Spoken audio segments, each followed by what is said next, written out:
బీసీలకు జగన్ ఇచ్చిన ప్రాధాన్యత దేశ చరిత్రలో ఏ ముఖ్యమంత్రి కూడా ఇవ్వలేదని YCP regional coordinator Peddireddy Ramachandra Reddy అన్నారు. అనంతపురం వేదికగా జరిగిన బీసీ గళం గ్రాండ్ సక్సెస్ అయింది.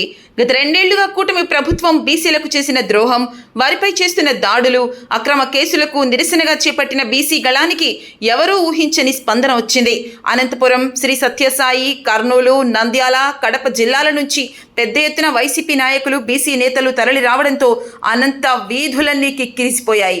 లలిత కళా పరిషత్ వేదికగా జరిగిన ఈ సమావేశంలో జిల్లా అధ్యక్షుడు అనంత వెంకట్రామిరెడ్డి, బీసీ విభాగం రాష్ట్ర వర్కింగ్ ప్రెసిడెంట్ రమేష్ గౌడ్తో పాటు మాజీ ఎమ్మెల్యేలు, మాజీ ఎంపీలు, వైసీపీ అనుబంధ సంఘాల నాయకులు భారీ స్థాయిలో పాల్గొన్నారు. ఈ సందర్భంగా నాయకులు మాట్లాడుతూ చంద్రబాబు సర్కార్పై నిప్పులు చెరిగారు. బీసీలను ఓటు బ్యాంక్గా వాడుకోవడం తప్ప ఏ రోజు కూడా ఆయన బీసీలకు న్యాయం చేసిందే లేదన్నారు. వారిని అణిచివేస్తూ రాజకీయంగా ఎదగకుండా చేశారన్నారు. ఎన్నికల ముందు బీసీలకు ఇచ్చిన ఏ హామీలు నెరవేర్చారో సమాధానం చెప్పాలని నిలదీశారు. రీజనల్ కోఆర్డినేటర్ పెద్దిరెడ్డి రామచంద్రారెడ్డి మాట్లాడుతూ గత 5 ఏళ్లలో బీసీలకు జగన్ 1,70,000 కోట్లు ఖర్చు చేశారన్నారు. దేశంలోనే ఇది ఒక రికార్డ్ అన్నారు. అయితే చంద్రబాబు ఇచ్చిన మోసపూరిత హామీలను నమ్మి ఆయనకు ఓటు వేస్తే మరోసారి దగా చేశారన్నారు. రాష్ట్రంలో ఎవరు అధికారంలో ఉండాలన్నా దిగిపోవాలన్నా అది బీసీల చేతుల్లోనే ఉందన్నారు. బీసీలకు ఇంత ద్రోహం చేసిన చంద్రబాబును గెలిపిస్తారో లేదా బీసీలకు పెద్దపీట వేస్తూ వారికి అండగా నిలబడిన జగన్ను గెలిపిస్తారో ప్రజలే ఆలోచించుకోవాలన్నారు. బీసీలంతా ఐక్యంగా పోరాడితేనే ఈ ప్రభుత్వం దిగివచ్చి హామీలు నెరవేర్చుతుందని పెద్దిరెడ్డి అన్నారు. బీసీ విభాగం ఆధ్వర్యంలో సభ విజయవంతం కావడం పట్ల రమేష్ గౌడ్ను ప్రతి ఒక్కరూ ప్రత్యేకంగా అభినందించారు.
అదేవిధంగా రమేష్ గౌడ్ మీ అందరికీ సుపరిచితుడు, రాష్ట్ర బీసీసీఎల్ వర్కింగ్ ప్రెసిడెంట్, వారి ఆధ్వర్యంలో ఈ సమావేశం జరగడం చాలా సంతోషంగా ఉంది.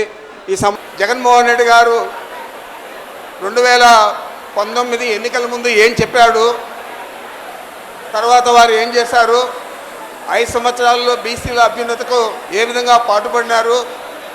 ఉదాహరణకు చూస్తే ఈ వేదిక మీద 3 ఎమ్మెల్సీలు ఉంటే 3 కూడా బీసీ వారే ఉన్నారు. మంగమ్మ గారు, రమేష్ యాదవ్ గారు, భరత్ గారు. అదేవిధంగా అనేక మంది బీసీ నాయకులందరినీ కూడా గౌరవప్రదమైన పదవుల్లో నియమించిన ఘనత జగన్మోహన్ రెడ్డి గారిది. మరి బీసీలు మా పార్టీ పట్టుకొమ్మాలని చెప్పాడు చంద్రబాబు నాయుడు ఎన్నికల ముందు, 2024 ఎన్నికల ముందు మరీ గొప్పగా చెప్పారు. ఈరోజు 2 సంవత్సరాల పైన అయింది. ఈ 2 సంవత్సరాల్లో బీసీల గురించి ఆలోచన చేశాడని అడుగుతా ఉన్నాను. మరి ఏ విధంగా బీసీలకు న్యాయం చేశాడని అడుగుతా ఉన్నాను. రాబోయే 3 సంవత్సరాల్లో, ఈ 2 సంవత్సరాల్లో చేయని వాడు 3 సంవత్సరాల్లో చేస్తారా అని మీరు ఆలోచన చేయాలని మీకు మనవి చేస్తూ ఉన్నాను. ఏదైనా బీసీలకు గౌరవం కానీ, అధికారం కానీ, లేదా రాష్ట్రంలో సమున్నత స్థాయిని కానీ కల్పించే శక్తి జగన్మోహన్ రెడ్డి గారికి ఉంది తప్ప వేరే ఎవరికి కూడా లేదనేది మనం అందరూ కూడా ఆలోచన చేయాలా. ఇది నిర్విధాంశం అని చెప్పి కూడా మీకు మనవి చేస్తూ ఉన్నాను. నేను ఒకటే మీ అందరినీ కోరుకుంటా ఉన్నాను, మనం మీకోసం పాటుపడిన జగన్మోహన్ రెడ్డి గారు తిరిగి మళ్ళా అధికారంలోకి రావాలంటే మీరు బాధ్యతాయుతంగా బీసీలందరూ ఏకతాటి మీద జగన్మోహన్ రెడ్డి గారికి అండగా నిలవాలని చెప్పి నేను మిమ్మల్ని అందరినీ కూడా కోరుకుంటా ఉన్నాను. ఏం చేతంటే అనేక రకాల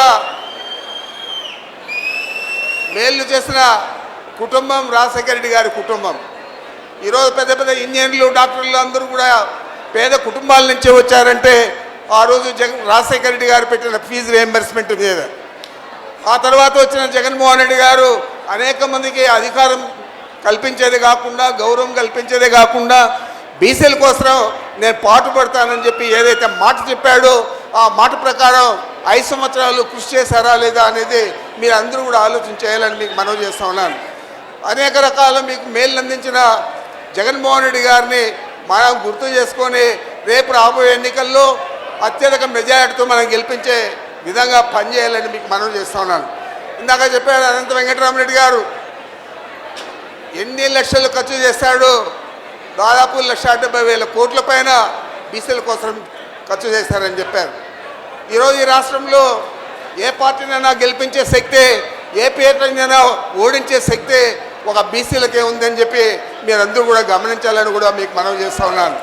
అత్యధికంగా ఈ రాష్ట్రంలో ఉన్న బీసీలు మరి అందరూ కూడా మీకు ఎవరు మేలు చేశారు, గతంలో ఎవరు మేలు చేశారు, రాబోయే రోజుల్లో ఎవరు మేలు చేయబోతారు, ఎవరి మీద మీకు నమ్మకం ఉంది, మరి అలాంటి నాయకుడిని మనం కష్టపడి గెలిపించుకోవాలా లేదా అనేది మీరు ఆలోచన చేయండి.